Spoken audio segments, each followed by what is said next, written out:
Tonight gave us a really awesome main event, and the rest of it was kind of a jigsaw puzzle. Let's talk about it.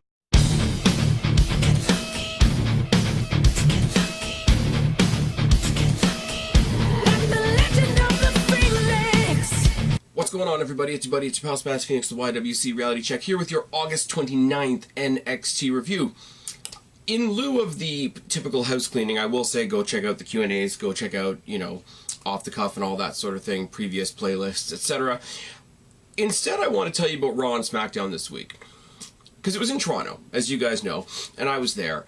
And I really do just want to quickly reiterate, because the shows weren't that great. Even shows that aren't that great are pretty fun to go to live.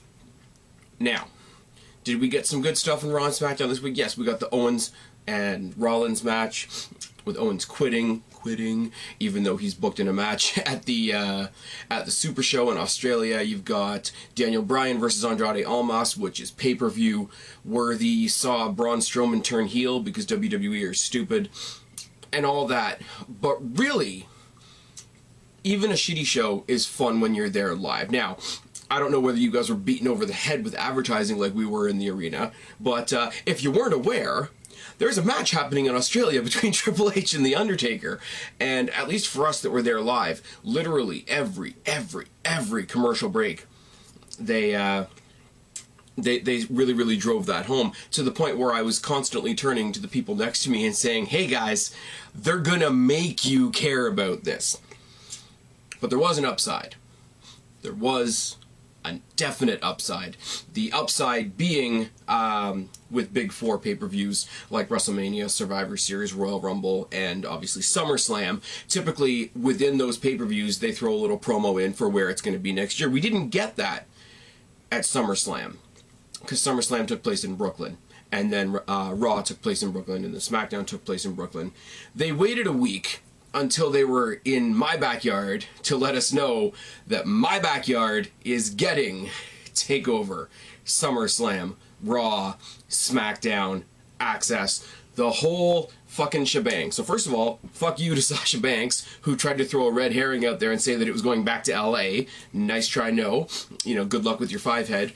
B, and more importantly, if any of you, and I know this is a year out, if any of you are planning on going to SummerSlam for any portion whatsoever, be it just for TakeOver, just for SummerSlam, I don't know why you would go just for Raw and SmackDown. I'd really like to know if any of you are going. I'd love to know if anybody from this community is going. It would be a great opportunity for me to meet more people. I've met some local people that have seen my channel. Obviously, like I've said before, at the Destiny shows, and that's really great.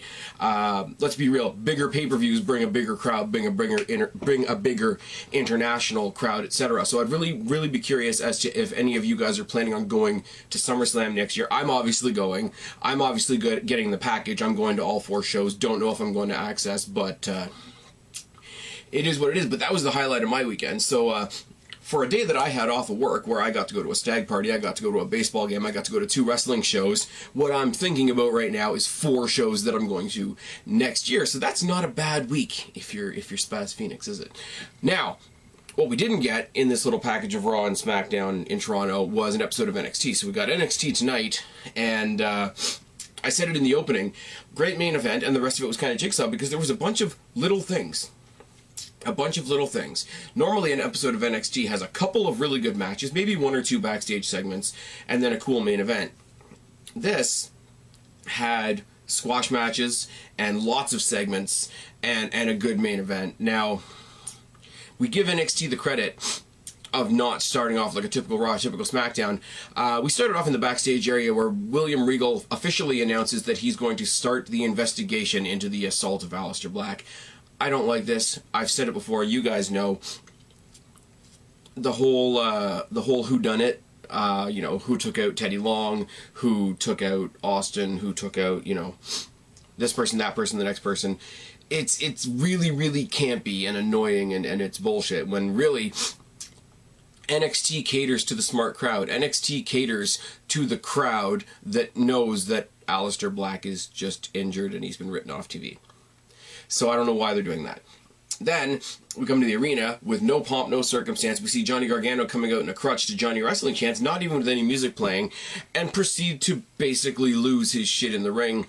You guys have always got my back. You know, as the Johnny Wrestling Chants get louder and louder, you get the Ciampa chants in there as well.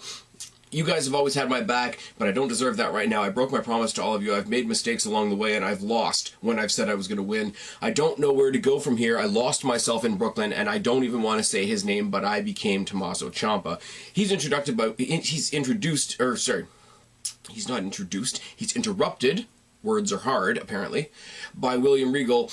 And I'm thinking, you know, William Regal's sort of like a tough-ass, sarcastic guy, but you sort of see him as the guy that caretakes NXT, so I thought he was going to try and give him, you know, some words of encouragement, you know, you always have to fall down before you get up, that kind of thing.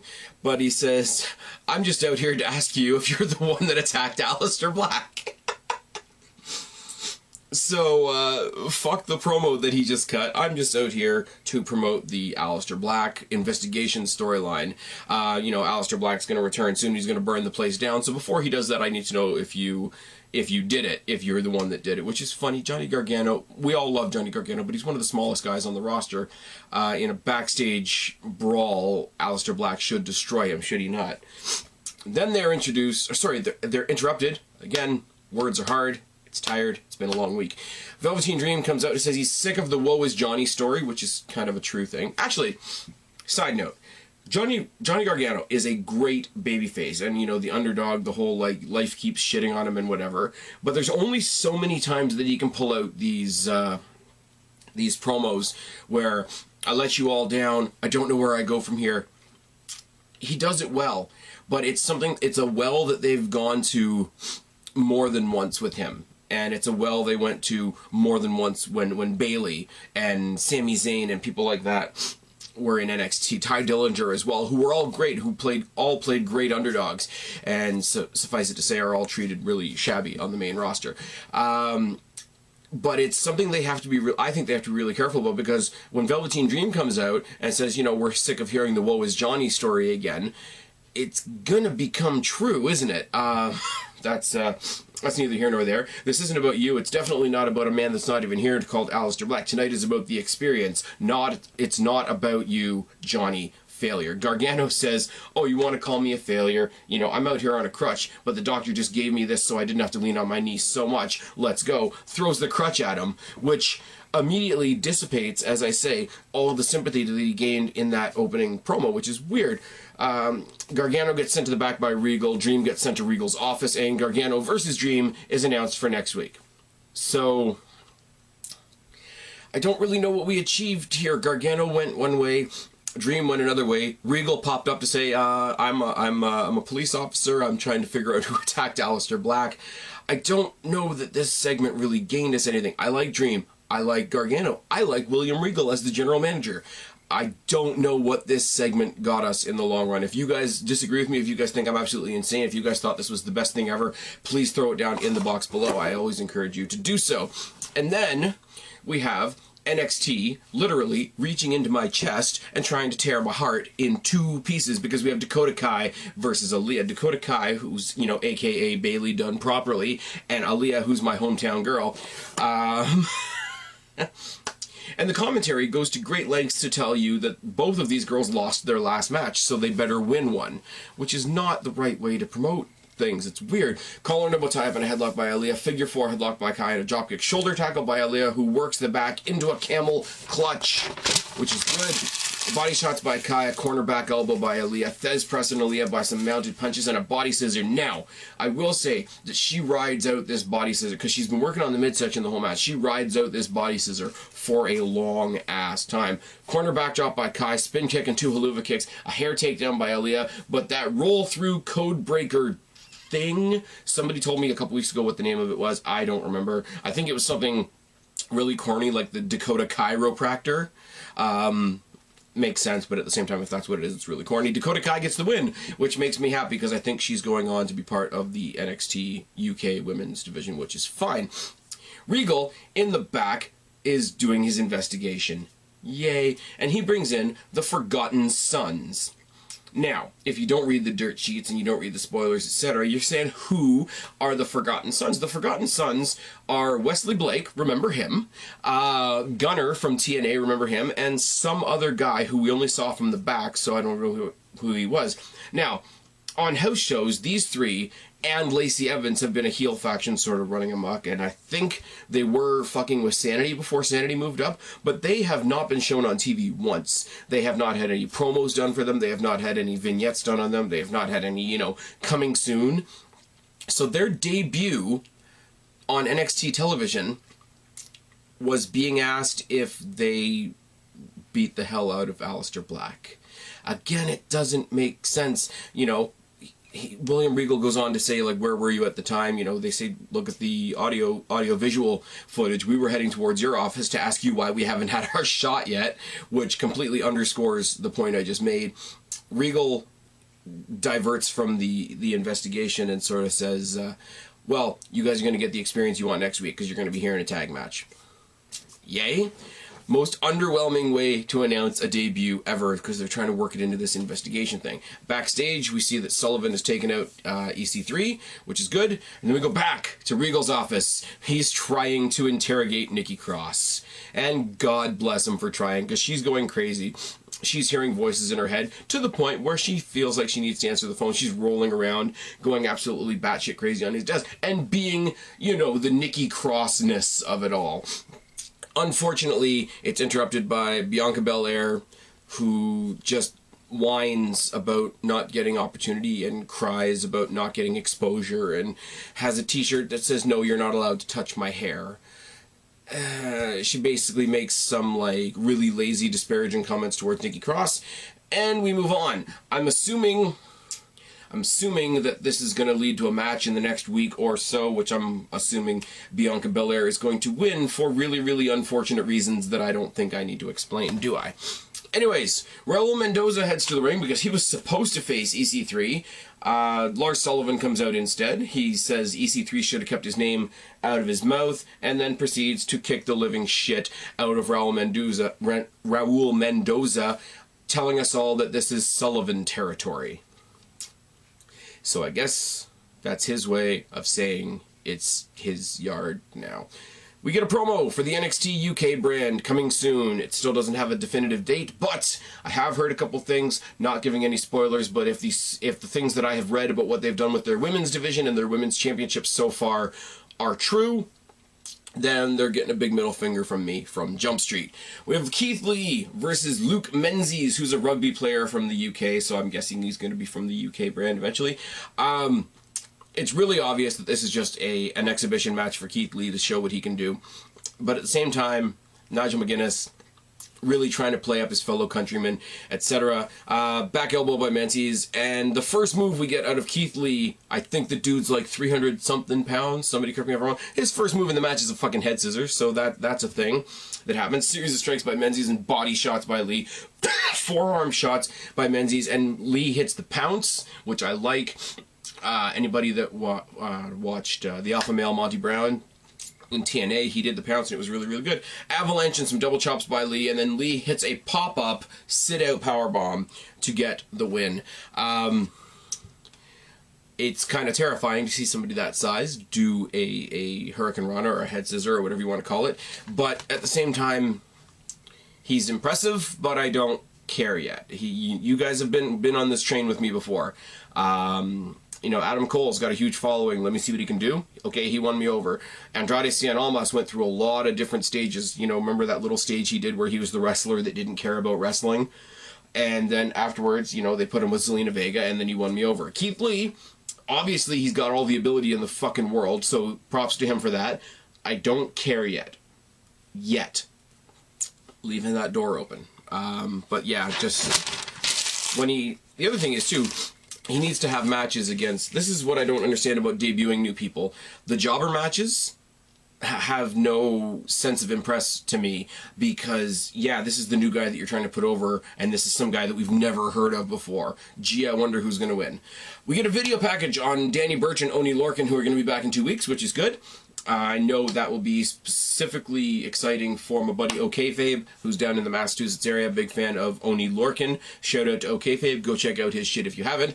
And then we get to the main event, which is Ricochet and Pete Dunne, the North American champion and the UK champion, taking on what we thought was going to be the tag team champions, but it wasn't. Because the very first thing that Adam Cole does, he tells Kyle O'Reilly to sit it out because he wants another piece of Ricochet. Ricochet just stole his title. Little bit of consistency, just that little hair, that little switch up of consistency is stuff that is missing on the main roster. I'm just putting that one out there. Plus, like, I'm sorry to say about Kyle O'Reilly, but Kyle O'Reilly and Bobby Fish, if he ever comes back, are tag team guys. Roderick Strong and Adam Cole are are great singles wrestlers, or at least that's how they're portrayed in NXT, whereas the other two are portrayed as a tag team. So when you have an individual like Ricochet and an individual like Pete Dunne, you want to see them face an individual like Adam Cole and an individual like Roderick Strong. That's just my opinion, and as I say, that one little bit of continuity makes all the difference in the world. Anyways, Dunne and Strong trade wrestlocks to start, and Dunne works the joints immediately. Headlock by Cole, lariat by Dunne, and goes back to working the joints on Cole.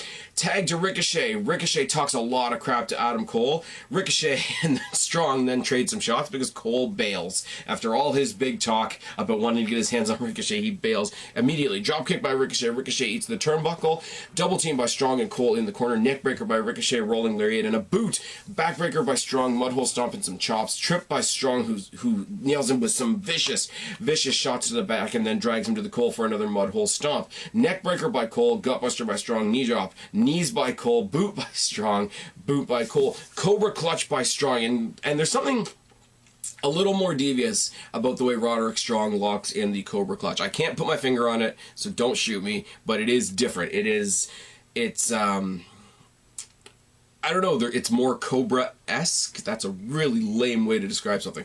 Boot by Strong, boot by Cole, Cobra Clutch by Strong. And then we get back to the corner enziguri by Dunne. And then Dunne does the greatest thing. It pops me huge. Dunne X-plexes Cole onto Strong and then goes for a pin, which obviously doesn't go through, but it does pop the crowd and it does make me laugh. Neckbreaker by Ricochet, triangle choke by Dunne, snap suplex and a sit-out powerbomb by Dunne, top rope back elbow by Ricochet, moonsault by Dunne. Ricochet goes for the suicide dive, hits Pete Dunne. Dunne gets rolled back into the ring, last shot by Cole, and the Era win. Now, totally separately, this needs to go, and I haven't read the spoilers forward, so it probably tells you already, this needs to go into a title versus title match between Dunne and Ricochet. Now, they'll do a messy finish. No one guy is going to hold both titles. I get it. But title versus title is a selling point, even if it's silly the more and more you think about it. Post-match, there's a 3-on-2 beatdown by the Era on both champions, and they get chased off by the War Raiders. So, all kinds of things are happening now. Dissension between Ricochet and Dunne. The Undisputed Era once again show that they're smarter than everybody. They get chased off by War Raiders, who are probably going to be the next tag team contenders. Everybody fucking wins. Next week we get Gargano versus Dream, and the Forgotten Sons are going to debut against who knows. But this was, like I say, really good main event. The rest of it was a bit of a jigsaw puzzle. I'm going to say it one more time. Set us up for next week. And yeah, that's it. That's going to be good. I'm going to switch off here. I'm going to go watch the bracketology for the Mae Young Classic 2018. Probably get that video up to you tonight as well, if not tomorrow. But until then, I've been Spaz, your YWC reality check. Subscribe up there, talk down there, start a conversation. Keep all these conversations going. Don't be a stranger. I will talk to each and every last one of you later. But for right now, I am tagging out. Bye, guys.